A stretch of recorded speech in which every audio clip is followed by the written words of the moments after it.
So I'm still at the beginning of my journey with animal communication. And my starting point is not the assumption that I am some kind of special pet psychic with some kind of special pet psychic abilities. Although I'm not saying that I'm not a pet psychic.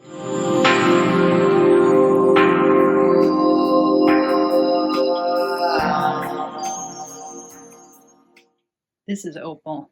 She spends a lot of her time just looking at me or my husband. She starts to climb on me and lick me. I don't know what she wants. Opal, go lie down. She wags that little nub of her tail. I can ignore her and she'll go lie down. Go lie down, honey. Go lie down.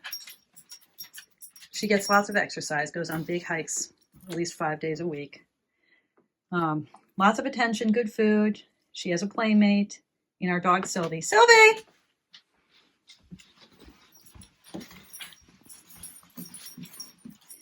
Sylvie! Come here, say hello.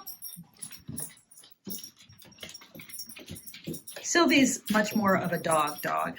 You know, Sylvie, she has some things that she's afraid of. She's really afraid of the sound of elevator or typewriter bells. So if we're watching a TV show, like especially like an emergency room drama where the doctors are going in and out of the hospital elevators, Sylvie goes crazy. Or when my husband starts to type on his manual typewriter, she comes and seeks cover. But other than her bell phobia, Sylvie, very basic dog. Opal, not so much. So my interest in using the tarot for animal communication really came out of this little one. She has a trauma history. She came into our lives after being pretty much homeless for the first year and a half of her life. She had puppies. We don't know whatever happened to the puppies. She was probably a puppy herself when she'd had puppies. And we've given her a safe and loving place to be and really be a dog. Lots of land to hang out in. Lots of exercise. But yeah, so trying to understand what Opal needs. That's where it all began. Animal communication is founded, like everything, on the basis of our human capacity to know. And that capacity to know is a capacity that we can't, at its foundation, actually know. Like the one thing we can't really know is our own knowing. Does that make sense?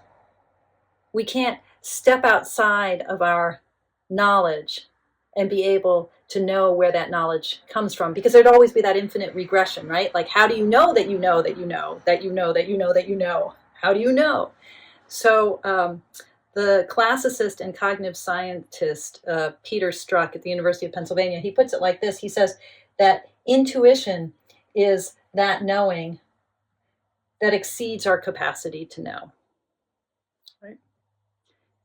Intuition is just the knowing that we can't claim knowledge of as such.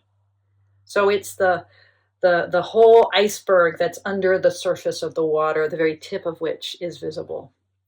And as I've said before, and as others have said, this is not a brilliantly new idea, but the tarot is a tool par excellence for educating our intuition, for training our capacity to know more of what we know, to claim that territory, to bring light into the corners of a room that is otherwise pretty dark. Now, that said, the tarot is also a tool par excellence to allow us to sink into the darkness of what in a Buddhist tradition we'd call prajna, or wisdom, Sophia, the darkness of, I think, the high priestess, the darkness of the moon. Anyway, Animal communication. So, I wanted to better understand what was going on with Opal, she's so close to language. She has these little grunts. They're like little snorts, almost pig-like. She's adorable, and that means happiness. And they come in very predictable ways. They often have a feel to them of thank you, you know. But a lot of the ways in which she expresses herself looks just like anxiety, like a need to reassure her. She'll claw at me like she did in the video I showed at the beginning, or she'll try to lick me, or she'll try to climb up on me. And we've worked with that the way that one works with anxiety by trying to really create a strong sense of container and borders, not paying too much attention to her, not providing too much stimulation, not trying to pet and reassure her too much, but allowing her just to settle in, to find ways to self-soothe. All that has been helpful. We've talked to dog trainers. Her anxiety isn't expressing itself in, if that's what it is, in destructive ways. She's not a chewer. She doesn't bark that much. But it's noticeable that there's something she's trying to communicate. So one day I found myself drawn to the Aquarian Tarot, not just any copy of the Aquarian Tarot, but my vintage version of it that came from Make Playing Cards. And I just found myself asking the deck, what does Opal want right now? That first foray produced some really interesting results, some cards that helped me find ways to articulate different kinds of emotions that I think she was expressing. And that helped me and encouraged me to try to create a method or a sense of process for what I was doing. So what I do these days is I typically do a 2-card pull for Opal. And the cards are me, you. Okay? How are you seeing me? How do you want me to see you? Right? So it's from Opal's perspective. Me, you. Thinking that her world is probably no more complicated. It's not going to be more complicated than that kind of split into a sense of self and other. So this is the card I just drew for how she sees me, the Hermit reversed.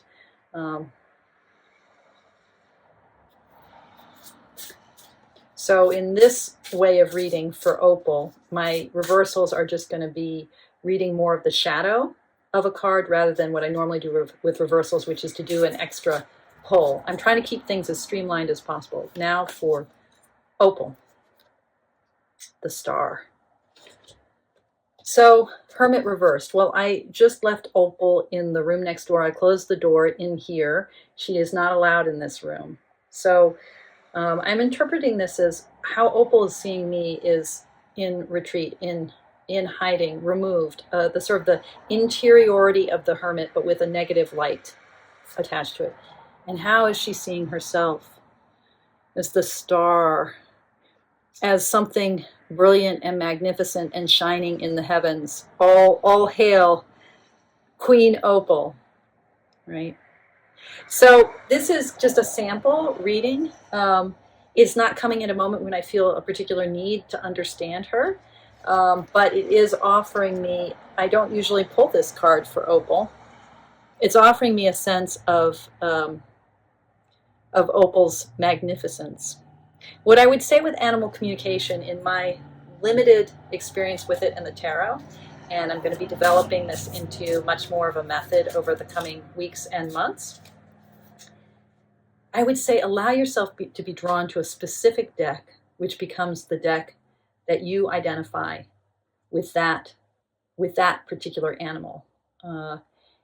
So is there a deck that calls to you as you think about your desire to understand your animal? And again, knowing that what you're really driving at is the stuff that you already know about your animal. The communication is already there. We're not creating it. We're not channeling it. We're simply uncovering a communication that's already there. So I'm going to end this video now and go visit my star, my star Opal. And you know who's at the center of this world, really. She really is the beckoning star. But it may also be that in her starriness, she is channeling her own capacity for patience, for waiting, for burning brightly, waiting for her human to appear. And I should add here that my husband, he really is the sun, the moon, and the stars for Opal. He's out of town this weekend. So I think she may be feeling particularly bereft to have me in my hermitage separated from her. But she's shining brightly in the sky, just waiting, being very, very patient, my noble and beautiful dog, Opal. All right, so, let me know in the comments if this makes sense, if you've had any experiences of your own. And over the next weeks and months, as I say, let's continue the conversation around animal communication with tarot as I deepen my own sense of this process and uncover new methods and new strategies for using the 78 to talk with our furry friends. Take care. Thank you guys so much for your practice. And there she is as I came out of the hermitage.